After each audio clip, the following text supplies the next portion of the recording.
Et nous allons accueillir maintenant Kim Perrichon-Naour qui va nous parler de déformabilité, qualité des pieds et protection pour sabots. Donc bonjour à tous, je vais vous présenter une étude sur la déformabilité et la qualité des structures des pieds des chevaux selon les protections pour sabots.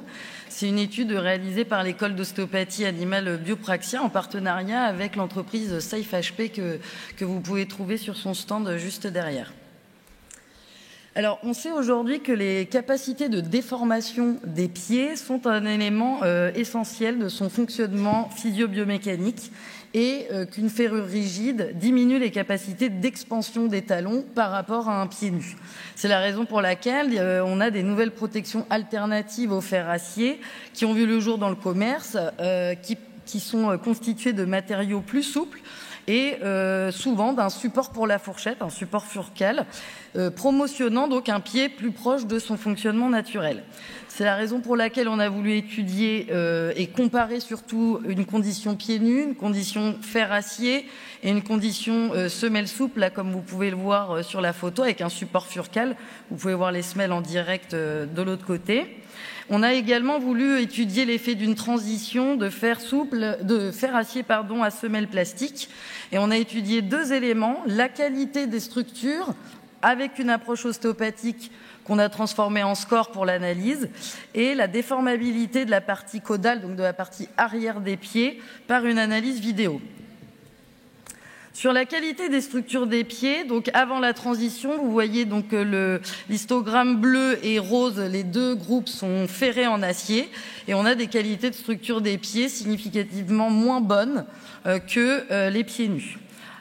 Après la transition, donc le groupe qui est rose est passé aux semelles souples et donc il n'y a plus de différence significative avec les pieds nus alors que l'acier a conservé une différence, c'est-à-dire une moins bonne qualité des structures.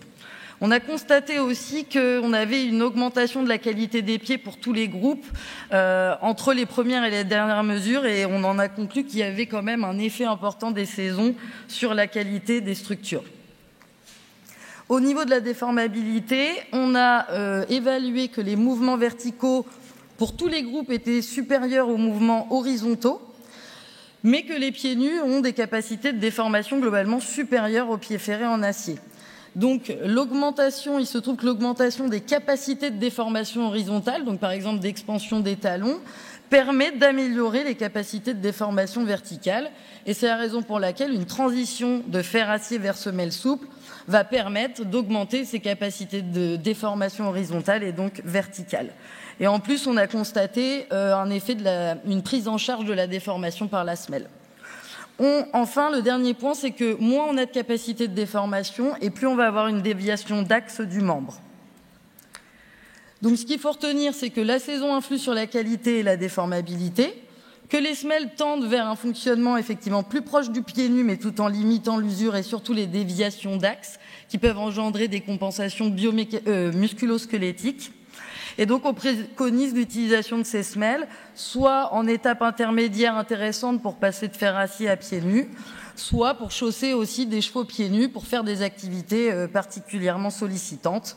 Mais qu'il faut garder à l'esprit que chaque cheval, chaque couple est différent, que ce soit par les différents facteurs du cavalier, enfin du propriétaire plutôt, ou du cheval. Merci pour votre attention.